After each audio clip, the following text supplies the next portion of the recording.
Ça va, j'ai rien dans les dents là?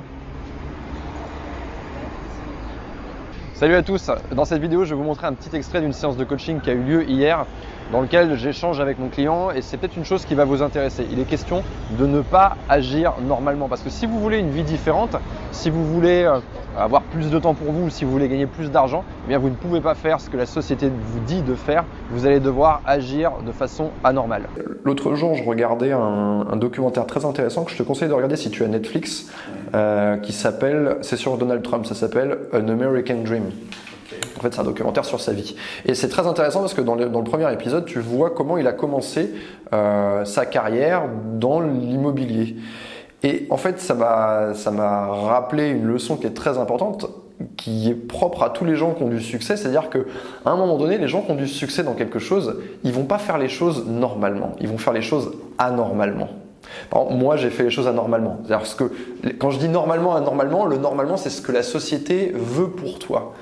Moi, typiquement, j'étais dans un job de consultant, très bien payé. C'était complètement l'action que j'ai eue de m'en retirer pour faire quelque chose d'inconnu, c'était anormal. Et en plus de me présenter comme coach en séduction, ce que je n'étais pas encore, c'est anormal. Donc j'ai agi de manière anormale. Et typiquement, Donald Trump, il a agi aussi de manière anormale. C'est-à-dire que lui, son père fait de l'immobilier, lui il se lance dans l'immobilier, il est sur Manhattan. Maintenant, c'est très difficile, c'est un marché très difficile. Au lieu de faire comme tout le monde et de dire et d'essayer d'acheter un truc et d'avoir une petite rentabilité, d'attendre et de revendre, mais au final, à la fin de ta vie, tu as fait quoi? Tu as fait 2 opérations et tu n'as rien gagné. Lui, il a été demandé au maire de New York une réduction de taxes invraisemblable. Il y avait cet ancien hôtel, le Commodore, il l'a rénové, il en a fait le parc Hyatt, je crois.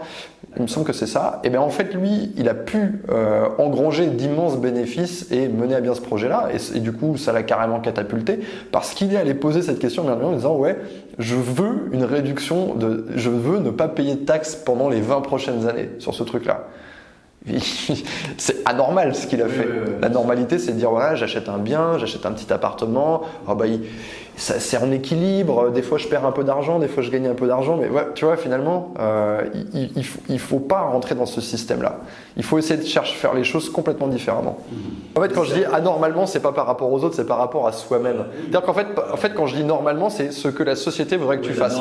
Typiquement, toi, c'est bon, là où t'en es arrivé, qu'est-ce que la société voudrait que je fasse? Elle voudrait que tu aies une famille, elle voudrait que tu sécurises un peu d'argent, elle voudrait que tu restes dans ton travail ou alors tu essaies de trouver un peu l'équivalent chez un concurrent un tout petit peu mieux payé et que tu mettes de côté pour après. Tu vois, c'est ce genre de truc. Alors qu'en fait, au final, il n'y a rien qui est écrit. Toi, tu peux totalement décider de dire voilà, mon nouvel objectif, c'est ça. Et mon nouvel objectif va me faire gagner 2 fois plus que ce que je gagnais actuellement en travaillant 2 fois moins. Ça c'est anormal comme pensée. Tu dis ça à tes potes, ils vont dire non, c'est pas possible. Si, c'est possible. Souvent, les gens qu'on côtoie, eux, ont des œillères. Donc, en fait, ils vont te dire non, ça, c'est pas possible. Je prends un exemple sur l'immobilier, par exemple. Parce que moi, je fais de l'immobilier à côté. On me dit ouais, c'est pas possible de faire tant de rentabilité. Comment ça, c'est pas possible? C'est des choses que tu lis sur Internet. Non, c'est pas possible, le marché, il est bouché. Bien sûr que non. Si tu écoutes les gens, tu arrives à te convaincre que c'est pas possible. Alors qu'en réalité, ça l'est. Moi, j'ai fait des acquisitions immobilières qui pourraient presque me permettre de vivre aujourd'hui. Parce que en fait, si tu dis bon, moi je veux tant de rentabilité, je vais en faire en sorte que ce soit possible, tu trouves un moyen de le faire. Je suis pas en train de dire que Donald Trump c'est forcément un modèle à suivre, mais indéniablement c'est une personne qui a du succès. Le mec est quand même président des États-Unis, alors que c'est pas du tout son univers.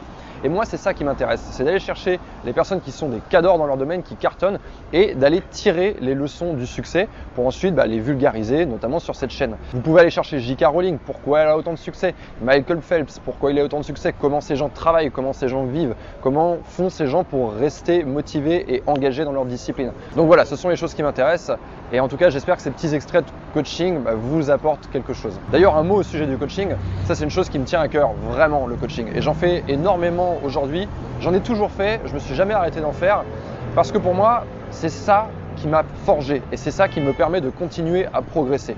Parce que quand on fait du coaching, c'est là qu'on est confronté à la vraie difficulté. On a des gens qui sont face à nous, qui ont une attente énorme, ils ont payé pour être avec moi, ils veulent du succès, ils veulent que je solutionne leurs problèmes et c'est vraiment ça qui me met en difficulté. Cette difficulté-là, j'arrêterai jamais d'y être confronté parce que c'est ce qui me permet de m'endurcir et de progresser. On voit tellement de gens sur internet qui écrivent des formations, les mecs n'ont jamais fait de coaching, mais comment tu peux être bon si tu n'as pas à un moment donné, pardonnez-moi l'expression, mais mis les mains dans la merde, vraiment être allé au fond du truc et être confronté à cette difficulté-là. Écrire une formation sur un coin de table, ouais, j'ai quelques idées, je les écris, je les enregistre avec une belle lumière, un beau micro, et puis je vends, puis les gens ils aiment pas, c'est pas très grave, la formation elle est bien, elle est pas bien, c'est pas très grave.